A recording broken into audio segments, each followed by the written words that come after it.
Hi friends, ഞാനിന്നിവിടെ ഒരു fish മോളിയുടെ റെസിപ്പിയാണ് കാണിച്ചു തരാൻ പോകുന്നത്. അപ്പോൾ അതിനായിട്ട് 1 കിലോ നെയ്മീൻ ഇതേപോലെ കട്ട് ചെയ്തിട്ട് അതിൽ 1 ടേബിൾ സ്പൂൺ കുരുമുളക് പൊടിയും 1 ടീസ്പൂൺ മഞ്ഞൾപ്പൊടിയും ആവശ്യത്തിന് ഉപ്പും ചേർത്ത് ഇതുപോലെ പുരട്ടി വെച്ചിട്ടുണ്ട്. ഇനി ഇതൊരു 10 മിനിറ്റ് വെച്ചതിന് ശേഷം നമുക്കിതൊന്ന് ഫ്രൈ ചെയ്തെടുക്കാം. പാനിലേക്ക് നമുക്ക് വെളിച്ചെണ്ണ ഒഴിച്ചു കൊടുക്കാം. എന്നിട്ട് ഇതിലേക്ക് നമുക്ക് ഓരോ പീസ് മീനായിട്ട് ഇതേപോലെ ഇട്ട് കൊടുക്കാം. എല്ലാ പീസും ഇതുപോലെ ഇട്ടതിന് ശേഷം നമുക്ക് ഷാലോ ഫ്രൈ ചെയ്താൽ മതി. കാര്യം നമ്മൾ കറിയിൽ കിടന്ന് ഈ മീൻ നന്നായിട്ട് വേകും. അപ്പം ഈ സമയത്ത് ജസ്റ്റ് ഒന്ന് ഫ്രൈ ചെയ്തെടുത്താൽ മാത്രം മതിയാം. ഇനി നമുക്ക് മീനെല്ലാം ഒന്ന് തിരിച്ചിട്ട് കൊടുക്കാം. ഓരോ പീസ് ഇതേപോലെ തിരിച്ചിട്ടിട്ട് എല്ലാ മീനും ഇതുപോലെ നമുക്കൊന്ന് ഫ്രൈ ചെയ്തെടുക്കാം. ഇതുണ്ടോ, ഏകദേശം ഇത്രയൊക്കെ മതിയാകും. ഒരുപാട് മുരിച്ചെടുക്കേണ്ട കാര്യമില്ല. ഭയങ്കര നമ്മൾ ഫിഷ് ഫ്രൈ ചെയ്യുന്നത് പോലെ എടുക്കണ്ട. ഇനി ഇതിലേക്കൊരു 3 മീഡിയം സവാള ഇതേപോലെ സ്ലൈസ് ചെയ്ത് വെക്കണം. പിന്നെ 1 ടേബിൾ സ്പൂൺ ഇഞ്ചി, 4-5 പച്ചമുളക്, 1.5 ടേബിൾ സ്പൂൺ വെളുത്തുള്ളി. ഇനി നമുക്ക് നമ്മൾ കുക്ക് ചെയ്യേണ്ട പാനിലേക്ക് വെളിച്ചെണ്ണ ഒഴിച്ചു കൊടുക്കാം. ഒരു 3 ടേബിൾ സ്പൂൺ അല്ലെങ്കിൽ 2.5 ടേബിൾ സ്പൂൺ അത്രയൊക്കെ മതിയാകും. കാര്യം ഇത് തേങ്ങാപ്പാൽ ആഡ് ചെയ്യും. അപ്പോൾ എണ്ണ ഒന്ന് ചൂടായിട്ടുണ്ട്. നമുക്കിനി ഇതിലേക്ക് കട്ട് ചെയ്ത് വെച്ചിട്ടുള്ള സവാള ആഡ് ചെയ്ത് കൊടുക്കാം.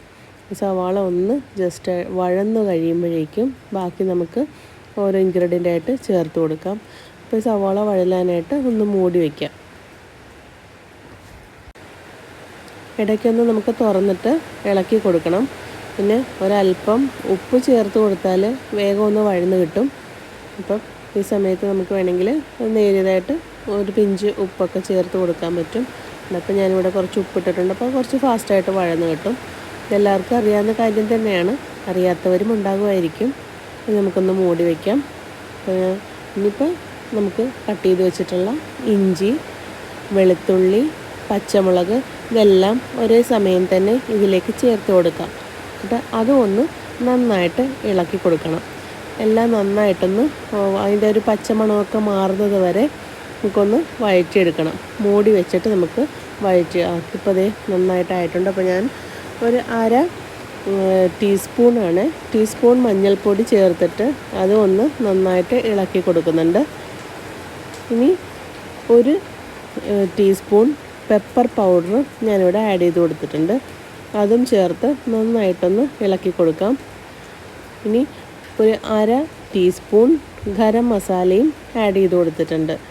ഗരം മസാല ഒരുപാട് ആവശ്യമില്ല, 1/2 ടീസ്പൂണിൻ്റെ ആവശ്യമുള്ളൂ. അതും നന്നായിട്ട് ചേർത്ത് ഇനി ഈ സമയത്ത് നമുക്ക് വേണമെങ്കിൽ ഉപ്പ് ആഡ് ചെയ്ത് കൊടുക്കാം. ഉപ്പ് കുറേശ്ശെ ആഡ് ചെയ്താൽ കൂടിപ്പോകാതിരിക്കാനായിട്ട് നമുക്ക് ശ്രദ്ധിക്കാൻ പറ്റും. അപ്പം ഇനി 2ാം പാൽ ഞാൻ എടുത്തിട്ടുണ്ട്. 2ാം പാൽ, അതായത് കട്ടി കുറഞ്ഞ പാല് 3 കപ്പോളം എനിക്ക് കിട്ടിയിട്ടുണ്ട്. 3 കപ്പ് 2ാം പാൽ ഈ സമയം ഈ വഴറ്റി വെച്ച ഗ്രേവിയിലേക്ക് ചേർത്ത് കൊടുക്കാം. ഇനി ഇതൊന്ന് നന്നായിട്ട് ഇളക്കി കൊടുക്കണം. നന്നായിട്ട് ഇളക്കിയതിന് ശേഷം നമുക്ക് ആ ഫ്രൈ ചെയ്ത് വെച്ചിട്ടുള്ള മീനിൻ്റെ ഓരോ പീസുകൾ ഇതിലേക്ക് ഇട്ട് കൊടുക്കാം.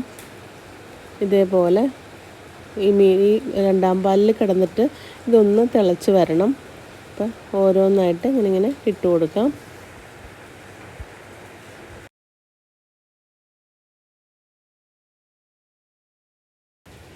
നമുക്ക് പതുക്കെ ഇതൊക്കെ ഒന്ന് തേങ്ങാപ്പാലിലൊന്ന് മുക്കി കൊടുക്കാം. തിരിച്ചും മറിച്ചൊക്കെ ഒന്ന് പതുക്കെ ഇട്ട് കൊടുത്താൽ നന്നായിരിക്കും. ഇപ്പോൾ ഫുള്ളായിട്ട് മുങ്ങിയില്ലെങ്കിലും കുഴപ്പമില്ല, തിളയ്ക്കുമ്പോഴേക്കും അത് ശരിയായിക്കോളും. അപ്പോൾ ഇനി ഇതൊന്ന് മൂടി വയ്ക്കാം നമുക്ക്. എന്നിട്ടൊന്ന് തിളച്ചോട്ടെ.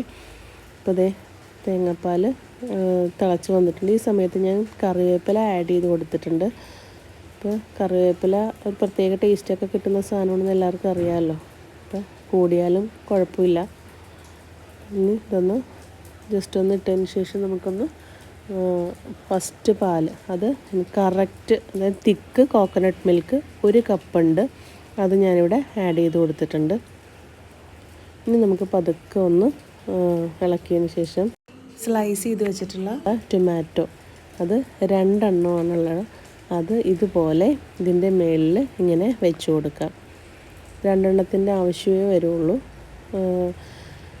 പിന്നെ കൂടുതൽ വേണമെങ്കിൽ പുളി കൂടുതൽ വേണമെങ്കിൽ നാരങ്ങാനീര് ചേർക്കണമെങ്കിൽ നാരങ്ങാനീര് ചേർക്കാം. ഞാനിവിടെ ടൊമാറ്റോ ആണ് ആഡ് ചെയ്ത് കൊടുക്കുന്നത്. ഇതുപോലെ റൗണ്ടായിട്ട് കട്ട് ചെയ്തിട്ട് ഇതേപോലെ വെക്കാം. അപ്പോൾ നമ്മുടെ മീൻ ഫിഷ് മോളി റെഡി ആയിട്ടുണ്ട്. ഒരുപാട് നേരം തിളയ്ക്കേണ്ട കാര്യമില്ല തിക്ക് കോക്കനട്ട് മിൽക്ക് ചേർത്തതിന് ശേഷം. അപ്പോൾ ഇതെല്ലാവരും ട്രൈ ചെയ്ത് നോക്കണം. വളരെ ടേസ്റ്റിയാണ്. അപ്പോൾ നിങ്ങളെല്ലാവരും ഇത് ട്രൈ ചെയ്തതിന് ശേഷം ലൈക്ക് ചെയ്യാനും ഷെയർ ചെയ്യാനും കമൻറ്റ് ചെയ്യാനും സബ്സ്ക്രൈബ് ചെയ്യാനും മറക്കല്ലേ.